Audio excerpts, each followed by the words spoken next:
2004년 8월 전 세계를 발칵 뒤집는 사건이 벌어졌습니다. 대한민국이 수십 년간 숨겨온 핵실험 내역을 IAEA에 통보했기 때문입니다. 이 사실을 보고받은 IAEA는 한국에 대한 대규모 사체를 감행했는데요. 철저한 조사 끝에 상당량의 핵물질이 사라졌으며 핵물질을 추출하기 위해 쓰인 장비 역시 사라졌음을 알아냈습니다. 이는 우리 핵공학자들이 청와대에도 알리지 않고 핵에너지를 연구했다는 것으로 결론난 사건이었는데요. 하지만 이와는 별개로 한국이 핵물질을 다뤘다는 사실에 미국을 비롯한 핵보유국들이 눈총이 쏟아졌습니다. 한국은 이미 수차례 이상 핵 개발을 시도한 국가이며 동시에 얼마든지 핵을 만들 수 있는 국가이기 때문입니다. 대한민국 핵 개발의 역사는 1970년대 박정희 정권부터입니다. 박정희 대통령이 핵 개발을 결심하게 된 결정적인 계기는 남베트남과 북베트남이 휴전에 합의한 파리 평화협정 이후인데요.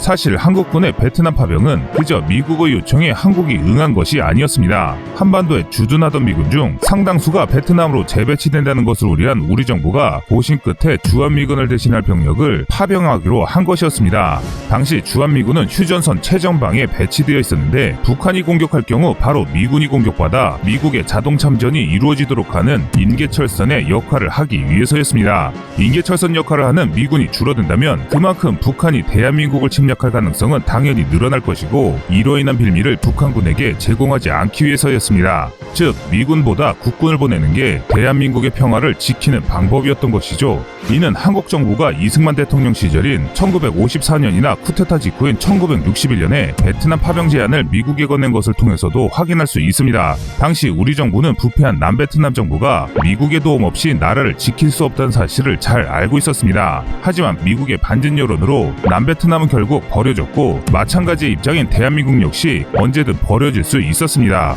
그래서 한국은 국가의 생존을 위해서는 그 어느 나라도 대한민국을 건들 수 없는 강력한 힘이 필요했습니다. 이런 이유 때문에 우리 정부는 독자적인 핵 개발을 위해 핵무기를 만들 수 있는 고농축 우라늄을 부산물로 뽑아내는 가압중소로 개발을 시작합니다. 동시에 자체적인 미사일 개발 사업인 백공 사업도 진행합니다. 목표는 나이키 미사일의 카피였는데요. 나이키 미사일이 핵폭탄을 싣고 상대 핵무기와 함께 자폭하는 핵요격 미사일로도 쓰였다는 점을 고려할 때 이는 분명한 독자 핵무장 시도였습니다. 처음엔 미국도 이를 무시했지만 1974년 인도가 핵실험에 성공하면서 태도를 바꿉니다.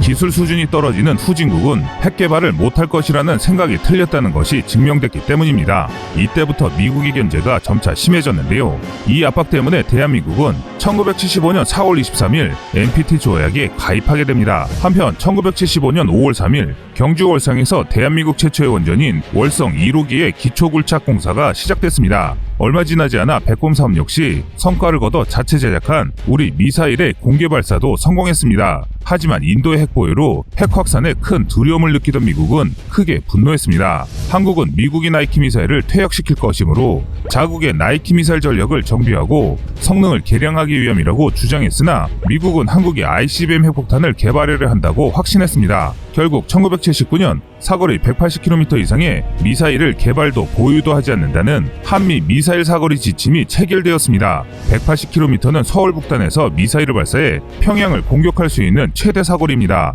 한마디로 북한과 싸우는 것 외에 쓰일 수 있는 무기의 개발을 금지당한 것입니다. 이는 박정희 대통령이 사망한 이후 12.12 쿠데타를 통해 정권을 잡은 신 군부 시절 더욱 안 좋은 쪽으로 개정됩니다. 그래서 자주 국방을 꿈꿨던 백곰 사업은 완전히 폐지됐고 한국 원자력연구소는 한국에너지연구소로 개명되었으며 프로그램에 참여했던 이들이 모두 해고됐습니다. 이 개명을 일부 인사들은 창씨 개명에 빗대기도 했을 만큼 충격적인 인사처리였습니다. 당시 국방과학연구소의 경우 무려 80%의 인력이 감원됐는데 쿠데타로 인한 통치 명분이 없는 신군부가 미국을 끌어들이기 위한 것이라고 역사는 평가하고 있습니다. 그런데 그런 신군부조차 뒤로는 비밀리에 자주적인 핵 개발을 시도했었는데요.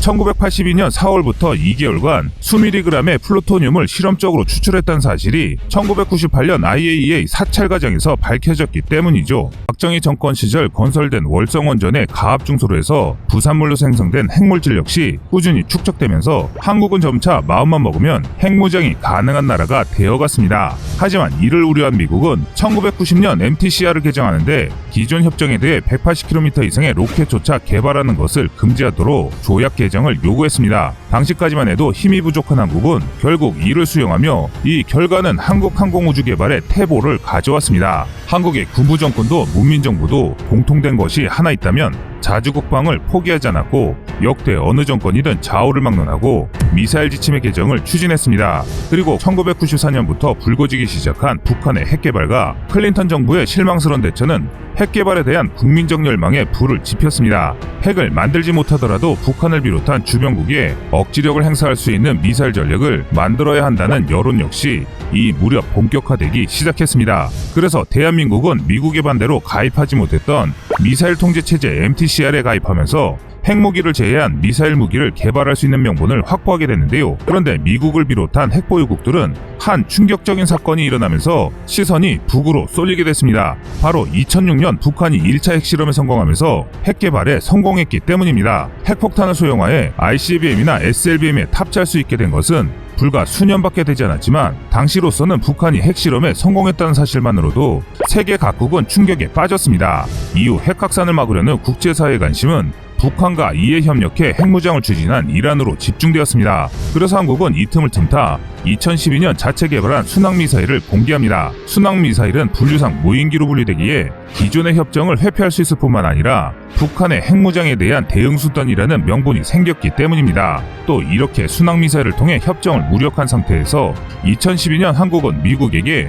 미사일 지침의 재개정을 요청합니다. 그 결과 사거리 800km, 탄두 중량 500km로 협정을 완화하는 데 성공합니다. 또 2013년 1월 세 번째 나로호 발사가 성공적으로 끝나면서 비록 자체 개발 엔진을 사용한 것은 아니지만 ICBM 개발에 필요한 발사체 기술을 확보하게 됩니다. 또 2015년 한미 원자력 협정으로 20% 미만의 전홍축 우라늄을 파이로 프로세싱이라 불리는 건식 처리법으로 재처리하는 것을 인정받게 됩니다. 비록 20% 미만이지만 우라늄을 사용할 수 있는 기술을 공식적으로 허가받은 것입니다. 이는 북한의 ICBM 발사와 대조되며 추가적인 한미미사일 지침 개정의 발판이 되었습니다. 2016년 1월 북한이 4차 핵실험에 성공하고 연여 같은 해 8월 SLBM 발사에 성공하면서 한미 미사일 지침은 또 한 번 변경됩니다. 2017년 7월 4일 북한이 자체 제작한 ICBM 화성 14형마저 발사에 성공하자 한미 양국은 사거리 800km를 초과하는 고체 로켓을 만들지 않는다는 내용으로 협정을 개정했는데요. 이로써 한국은 북한에 대한 억지력을 가질 수 있도록 탄도 중량 제한이 해제되어 현무포를 개발할 수 있는 초석이 마련된 것입니다.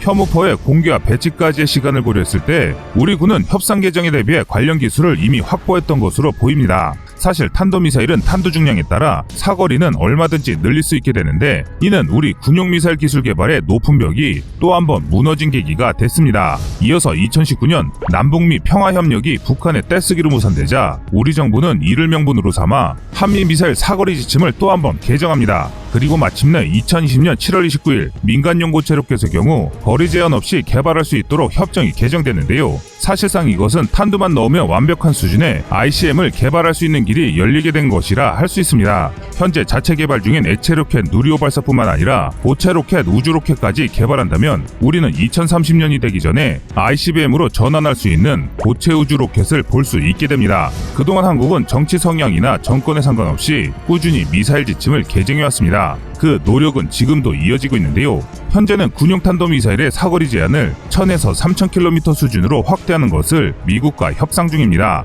이것이 이루어질 경우 우리 미사일이 사실상 중국 전역을 사정권에 들 수 있기 때문에 이 협상 자체는 상당히 난항이 예상됩니다. 또 이동식 ICM 개발을 막기 위해 인공위성을 이동식 발사대로 발사할 수 없다는 조항과 순항미사일의 탄두 중량이 500kg을 넘을 수 없다는 역시 개선해야 할 문제들입니다. 하지만 현재 대한민국은 핵탄두를 직접 제조하지 않았을 뿐 완벽한 핵무장을 위한 거의 모든 수단은 확보한 상태입니다. 앞으로의 한국 행보가 더욱 기대되는 부분이 있습니다. 지금처럼 북한이 핵을 포기하지 않고 동북아 정세가 꾸준히 긴장 상태를 유지한다면 한미 원자력 협정이 다시 개정될 2035년이면 한국은 더 높은 수준의 우라늄 제철의 능력을 확보할 수 있습니다. 즉 북한의 핵이 고도화되니 우리도 핵무장을 하겠다는 것을 국제사회가 막을 명분이 없어진다는 것입니다. 이것이 가능해지면 우리는 스마트 원조로를 소형화해 원자력 추진 군함들을 건조할 수 있게 됩니다. 뿐만 아니라 잠수함의 경우 SLBM을 탑재할 수 있는 유도탄 원자력 잠수함을 건조할 수도 있습니다.